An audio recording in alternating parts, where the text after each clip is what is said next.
The fact of the matter is that sometimes he will leave you right there so you can see what he wants me to see. That he's still King of Kings, that he's still Lord of Lords, that he's still God all by himself. Okay, so you have to be able to see.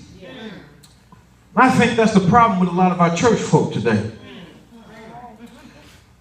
And notice I said church folk. Because see, church folk go off of what they can only see with their natural eye. And every now and then we'll find that some of our church folk have astigmatism. And so we'll see what we want to see with our natural eye. What we see is, Pastor, you want us to do this, but our finances say this. But oh, when Jesus steps in, the pastor sees I can do all things through Christ. Y'all better follow for a moment.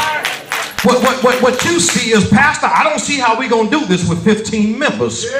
But what the pastor sees when Jesus steps in is if I can get one of y'all to go out and save one more, and two of y'all to save two more. What you see is, Pastor, I don't see how we're going to overtake this neighborhood because don't nobody want to hear anything about Jesus.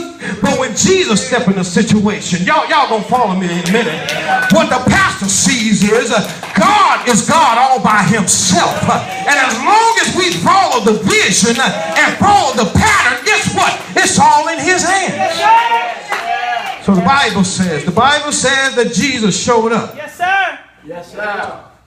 And what you have to realize, saints, is that sometimes the things that you're praying for God to get you out of, God is using as transportation to get to you. You've been praying for God to get you out of a situation or to change a situation.